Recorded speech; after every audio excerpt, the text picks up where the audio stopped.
If the doors of perception were cleansed,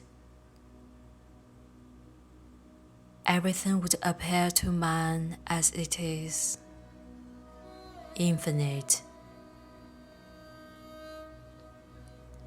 For man has closed himself up till the sea opens through narrow chinks of his cavern. From William Blake, The Marriage of Heaven and Hell. Kia ora, ni hao, and hello. Welcome to the Chewy Journal podcast special episode. I'm your host, Camelia Yang. In recent years, I've noticed a collective shift in the people around me. We were diving into key topics that challenge traditional worldviews and values. Concepts such as meditation, metaphysics, and the power of myth have taken center stage. There is a growing recognition of the limitation of reason and scientific rationalism, and a newfound embrace of religions, rituals, and spiritual enlightenment. It's as if humanity is awakening to a deeper understanding of existence. Despite the advancement of technology enhancing our lives, there is a palpable sense of discontent. Perhaps we were grown weary of a system that prioritized efficiency and profit over spiritual fulfillment. Maybe our collective consciousness has reached a tipping point, urging us to seek meaning beyond the material. Last year, I've personally experienced inexplicable visions that challenge the bounds of science.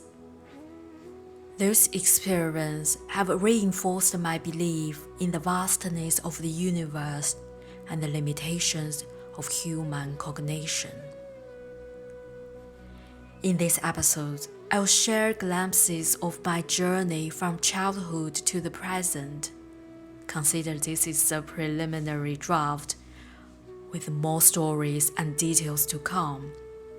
So sit back, relax, and join me as we explore the mystery of the soul.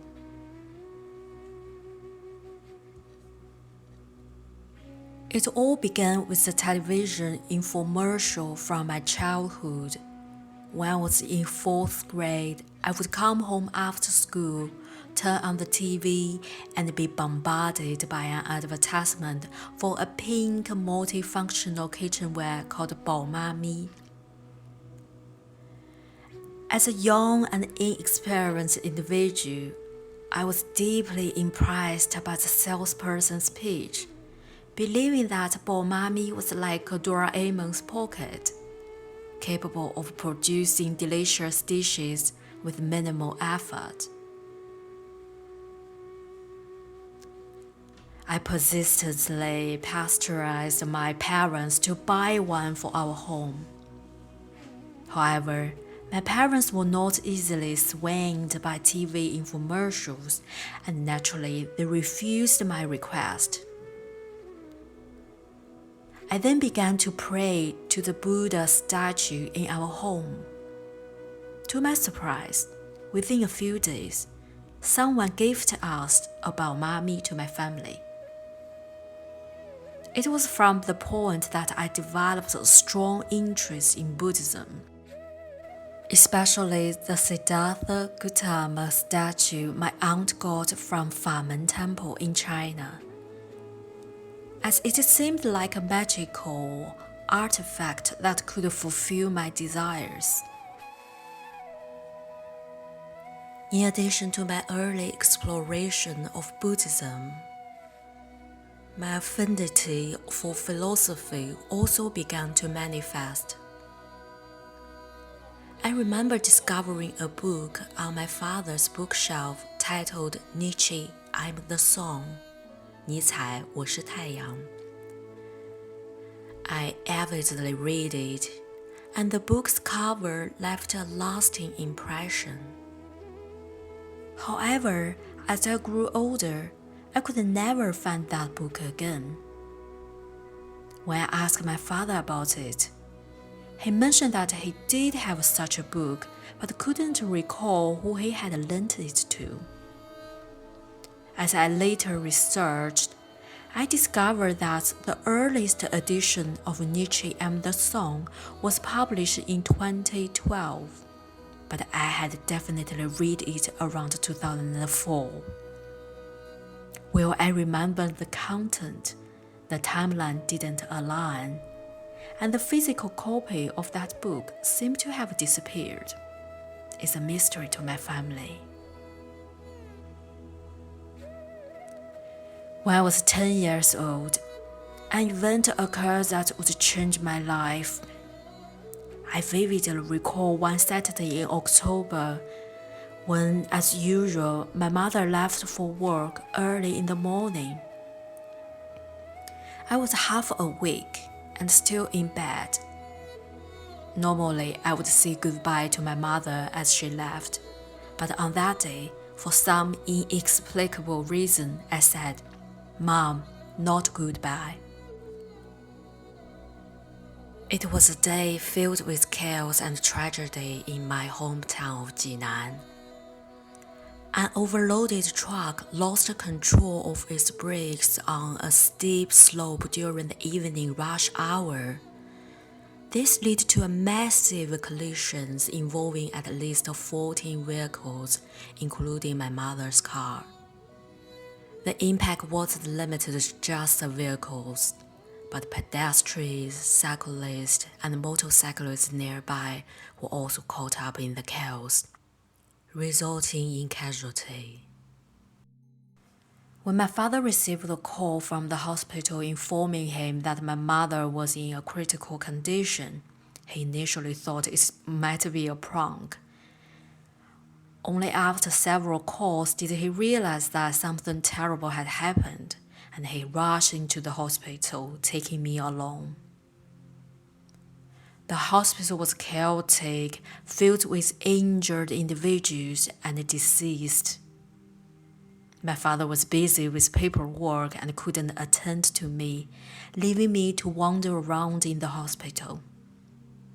During this time, I saw my mother covered in a blood-soaked sheath, continually telling me that both her legs were broken. It was the first time I had ever seen so much blood, injured individuals, and even dead people in one place. After numerous major and minor surgeries, my mom was eventually saved. Some spiritual people in my hometown talked about how my unconventional farewell message had potentially saved my mother. Later, my grandfather consulted the I Ching, the Book of Change, and examined my birth chart, leading to a changing in my Chinese name. Before the name change, my birth chart indicated a weak connection with my mother, and my previous name seemed to have a detrimental influence on my parents. After the name change, my personality underwent a complete transformation, shifting from a timid young girl to a more extroverted and assertive individual. Additionally, my financial and romantic perspective improved, and I have never worried about money or my relationship, especially with boys, since that moment. Fast forward to 2017. By then, my prefrontal cortex should have fully developed, and I found myself caught in an existential crisis. Despite a successful career and a flourishing love life, I inexplicably fall into a state of depression and experienced physical illness and 2 panic attacks. Fortunately, under the influence of Ray Dalio and Tim Ferriss, I enrolled in the Transcendental Meditation (TM) course, officially starting my meditation journey. TM is a meditation technique that is relatively easy to pick up. The teacher provides me with a mantra, a meaningful sound or word serving as an anchor for concentration. And I'm required to practice meditation twice a day for 20 minutes each session. At the meantime, I participate in a lot of yoga, meditation, courses and retreats in Tibet, Bali, and in England, which laid a solid foundation for my spiritual journey. Please refer to the show notes for more details about my meditation practice in written form. Let me share another story. I found I'm someone who is easily influenced by the environment and is highly sensitive to the energies around me. I remember one time on a train when, as it approached a station, I suddenly felt nauseous and dizzy. As the train got closer to the platform, my discomfort intensified.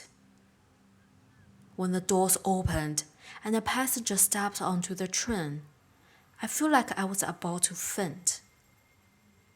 I stumbled towards the door and quickly got off the train to escape. Strangely, as soon as I got off the train, I felt significantly better. And when the train departed from the platform, I immediately returned to normal. It was from that moment on that I started actively observing the energies around me and believing in my intuition. Whether it's people or destinations, if my body gives me signals, I will always trust my intuition, abandoning the analysis of my rational mind. This shift in mindset was influenced by my decision to leave my corporate jobs in New Zealand on 2 occasions. My body sent me signals to warn me I need to quit, but at the beginning, I didn't pay attention. We tend to prioritize our intellectual pursuits over our physical and emotional well-being, relying heavily on our brains while ignoring the message our consciousness and feeling convey. Furthermore, societal norms place significant emphasis on the value of being rational, which often results in individuals suppressing their emotions and dependencies to conform to those expectations. However, this inclination towards rationality can limit the depth of our interactions with the world and with others. Existence is a dynamic process. While our left hemisphere of our brain, responsible for rational thought, plays a crucial role in processing information, it's essential to recognize that the right hemisphere associated with sensibility is equally or even more important. By actively engaging all our senses with the world around us, we can dive deeper into the essence of existence. This concept of interconnectedness, often described as oneness, has been articulated by numerous ancient saints and philosophers from the East, underscoring the profound wisdom in embracing the holistic approach to understanding ourselves and our place in the world. In 2019, I left New Zealand and moved to the UK to start a new chapter as a digital nomad. One reason for choosing the UK was my passion for football. Another reason was my major in English literature during university. I feel compelled to visit places where literary giants had once trodden and to experience the land favored by the muse. As I wandered through the Bronte sisters' formal residence and stayed in a 17th century guest house with a view of the Bronte sisters' graves across the street, I often felt like I was possessed by their spirits. For 7 days, I wrote crazily, and within 30 days, I completed my first English novel. During my 2 years in the UK, I also experienced a strong desire to write. I not only started a weekly Chinese newsletter, but also launched an English newsletter and 2 English podcasts. It's safe to say that each place has its specific energy field, and sometimes changing your environment can open new doors.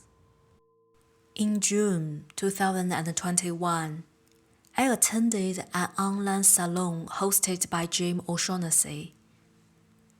At that time, in a Zoom call with over 100 participants, I found my avatar with Jim O'Shaughnessy on my left and a very knowledgeable guy on my right. Little did I know that a year later, Jim would recruit me into his new company, O'Shaughnessy Venture, and I would become friends and record 2 podcast episodes with the guy on my right. His name is Tom Morgan.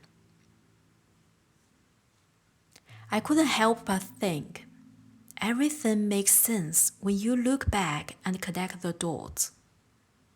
Those 2 figures, who are both mentors and friends, played a crucial role in my spiritual enlightenment journey. I highly recommend following them on X and their email subscription and podcast. I'll put the links into the show notes. During the same year, I had my first psychedelic experience with the grandfather plant San Pedro at the Lighthouse Retreat Center in Portugal. 2 trips in 4 days let me see the themes that constantly haunted my mind: time, space, reality, and dreams. Language often falls short when attempting to capture the truly magnificent and overwhelming experience of psychedelics. However, one of my favorite writers, Aldous Huxley's The Doors of Perception, Heaven and Hell, beautifully articulates this sentiment. I highly recommend diving into it for a deeper understanding. Additionally, I've curated a Twitter thread featuring books that provide rich portrayals of profound insights similar to those found in Huxley's work. Please refer to the show notes for access to this collection. In 2022, I had my first experience with ayahuasca, the most powerful plant medicine, in a remote part of Portugal. Before I took this sacred plant, I set my intention to uncover the truth about our existence. But I didn't realize how tough this journey would be. As I sipped the thick brown liquid, a surge of energy coursed through my body. The initial effects were overwhelming, and I struggled to maintain my composure. I closed my eyes and found myself in another world. Everything looked like a series of those intricate codes, like the basic building blocks of reality. It was as if I could peek behind the scenes of the universe. At first, seeing the world like that was overwhelming. It was like the curtain had been put back and I could see the truth behind everything. I could see how everything in the world was connected, like a massive web of cause and effect, and I would hear ayahuasca talking to me, not in any language, but in a way that I could understand. Upon closer examination, I realized those codes were at the core of our thoughts, emotion, and experience. They were connected to our consciousness, shaping our reality in ways we couldn't fully grasp. In this state, I feel like I had broken free from the limits of my body and mind. My ego or beliefs didn't hold me back. I could explore the profound truths of the universe without any filters or biases. This new perspective gave me a deeper understanding of life and the universe. I felt a strong appreciation for the intricate beauty of the world. Later in my journey, I saw the life journey of my loved ones. I could feel their struggles, pains, and joys. I shed tears as I shared their emotions. I also encountered extreme temperatures, oscillating between the sensations of extreme cold and soaring heat. It feels as though I had died multiple times, yet I was still very much alive, experiencing every second of my life. The truth of our existence was often difficult to confront, but my determination to explore its deeps remained unwavering. Then ayahuasca told me a message that took me by surprise.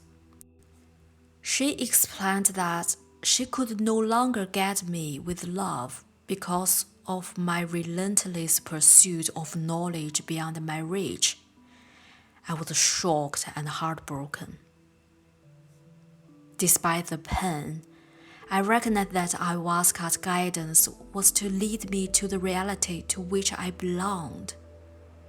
It was up to me to make the necessary changes to find peace and happiness in this world, not the world where I couldn't understand or couldn't reach at the moment.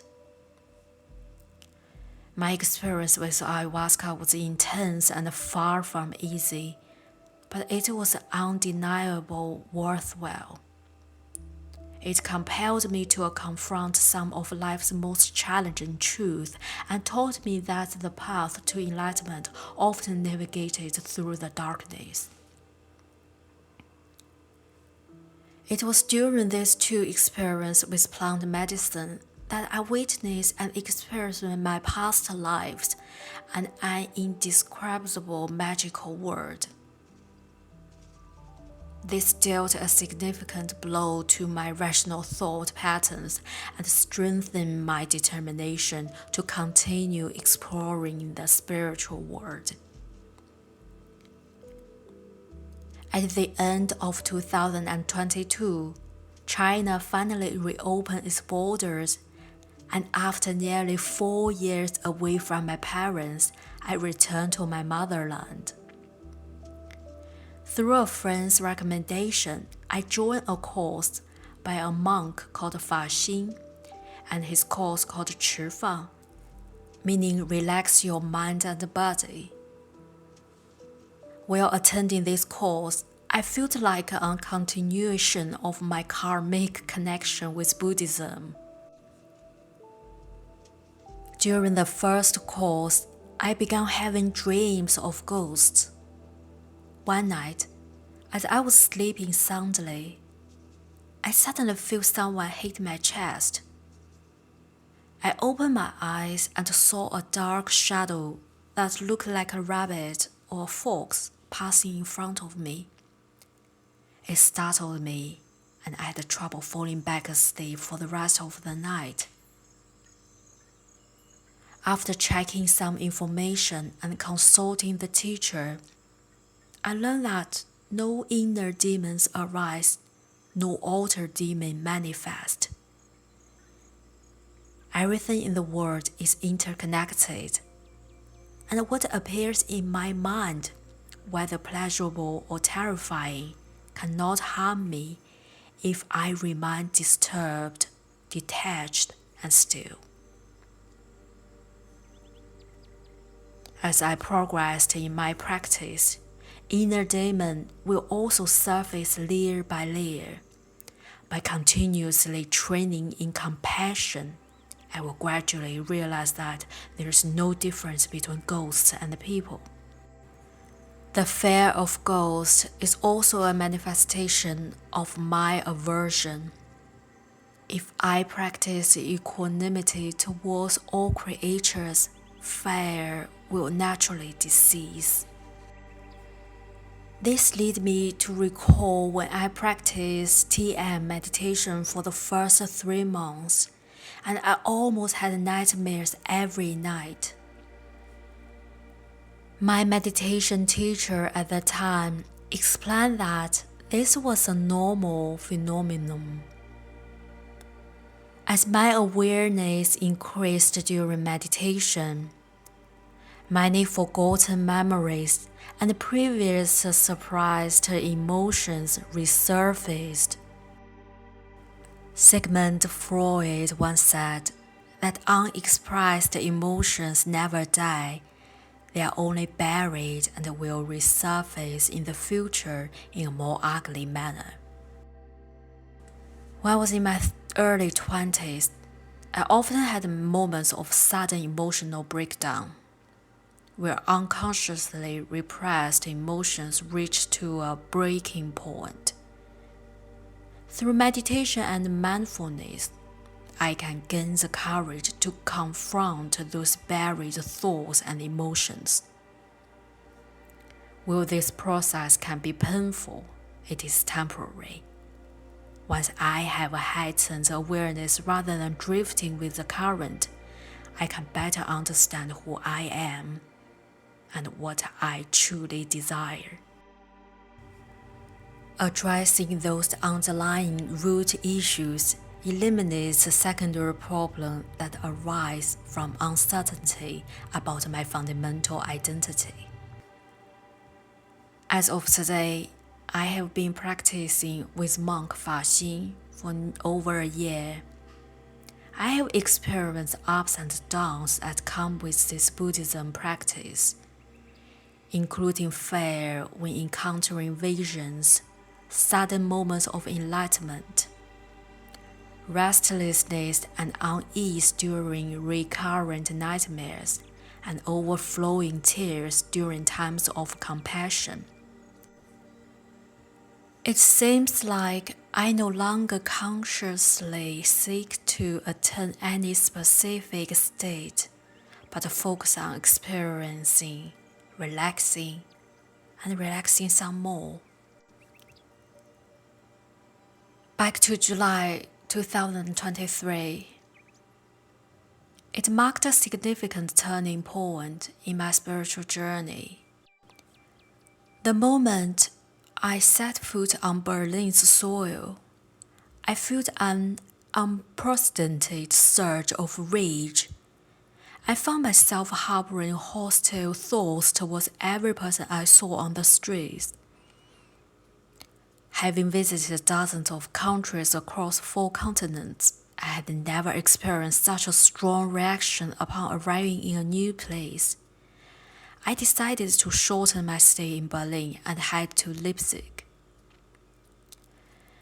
Once in Leipzig, 2 interesting things happened.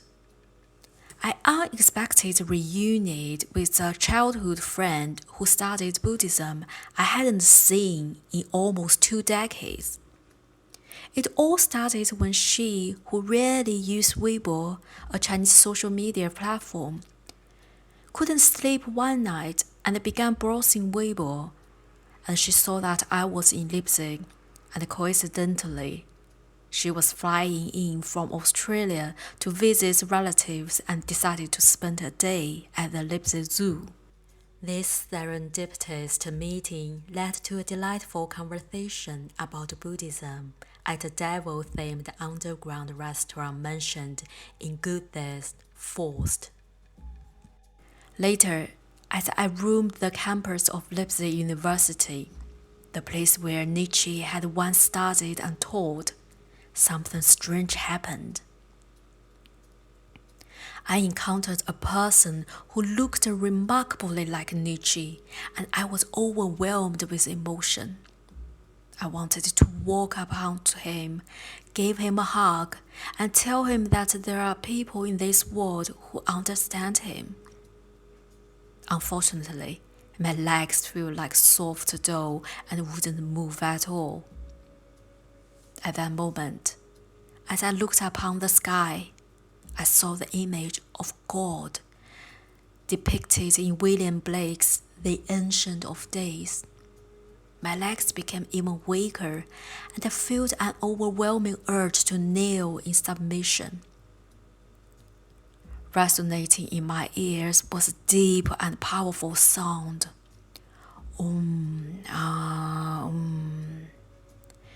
It feels like only I knew the specific significance behind this. The whole process felt like half an hour to me, but in real life, it was just a minute. After returning from Germany, a red mark appeared between my eyebrows. At first, I thought it was due to dry weather, causing skin irritation and itching. However, I started to experience unexplained body traumas, especially before bedtime. I initially thought it might be an earthquake, but it happened too frequently, and I couldn't find any earthquake-related information either. I began seeing colors and auras around myself and others, as well as witnessing visions that didn't belong to this material world. Things from my dreams started frequently appearing in real life, and the map of the dream world became clearer and more complete. I tried various methods like meditation, herbal healing, and breathwork to resist this force. Later, I realized that this was a gift I had longed for. But my spiritual practice was insufficient, and I didn't know how to use it. That's why I was experiencing various forms of discomfort and distress. It reminded me of the story of Ye Gong Haolong, which translated into English as Lord Ye's love for dragons. I heard this story from my childhood, wanting something you couldn't handle. If you seek something you are not ready for, you must be prepared for the consequences. Still, I believe it was temporary, and with continuous grounding and training, I would eventually become friends with that dragon. Now let me share with you a story about a massage therapist I met in Portugal by sheer coincidence. When I first moved to Lisbon, I found a massage place with excellent reviews called the Third Eye Massage. People raved about the therapist, claiming he was like a savior who left them feeling reborn after a session. Out of curiosity, I went there and gave it a try. As soon as I walked into the massage center, the therapist started observing, smiling, and asking me questions. It felt like I had walked into an Indian traditional medicine center. He muttered a series of mantras and even read my palm. He placed my hand on his head for a blessing. I found this very weird and odd, but it was only during the massage session. that I understood why this therapist has such a reputation. In just a few minutes, the pain and tensions in my arms, legs, and shoulders quickly disappeared under his skilled hands. His unique breathwork technique and abdominal massage gave me a sense of improved breathing and digestive comfort that I hadn't experienced in a long time. The feeling of being in the peak condition was truly amazing. The therapist told me he traveled around the world to offer massages. So after a few sessions, I didn't have the opportunity to continue. However, just after my strange experience in Germany, I found him return to Lisbon again, and he still remembered our previous conversation and sensed that I might be feeling energy blockages. After the massage, he was generous in sharing methods to regain energy and how to open and control my third eye. Interestingly, after the massage, his hand turned to blue, which he explained to me it was a result of observing my blocked energy. Another mysterious occurrence I couldn't explain. I feel like this therapist was quite similar to the Indian guru I had encountered before, loving to impart wisdom and encouraging me not to limit myself. He often told me that I am a divine creature, urging me to love myself more and break free from the circle of reincarnation in this lifetime. The saying holds true. When the student is ready, the teacher will appear. The key is to align my inner frequency to dance with the universe, and good things will eventually happen. Last but not least, let's talk about fortune telling and divination. Early this year, my best friend's girlfriend in New Zealand, who had a bit of psychic power, suddenly told me to watch out for redhead Irish in my life, and not to miss them. I was quite puzzled at the time because I didn't know any Irish people in my circle, let alone redheads. But not long after she said that, a few redheads Irish started to enter my life. I can't quite put my finger on my feeling toward this Irish yet. Let's stay tuned for the unfolding of this story. And this year, I consulted both Eastern and Western fortune tellers and shamans to seek answer and guidance. What surprised me the most was that despite the different methods and traditions they followed, the results turned out to be remarkably similar. It reminds me of my favorite German TV series Dark, which explores the power of fate. Each person has a specific mission and place in the space-time continuum. Sometimes, defying destiny and trying to change our fate can lead to unforeseen butterfly effects, often beyond our comprehension and control, ultimately leading good intentions towards unfavorable outcomes. Perhaps it's better to fulfill our mission step by step and contribute our small part to the evolution of this intricate cosmic system. This brings me to mind a line from the movie Arrival. If you could see your whole life from start to finish, would you change things? My answer is that I would still go on the same journey. Just as my first boyfriend wrote in my secondary school yearbook, even if the outcome falls short of expectation, cherish certain memories can still be a positive experience. I believe spirituality is a way to liberate us from stress, and anxiety. Help us discover our purpose in this world and enable us to pursue activities that ignite our passions and hold the greatest value for us. In a world that is not always easy to understand, living happily and peacefully is the most sensible choice to me. And our existence and experience are what give life its fundamental meaning.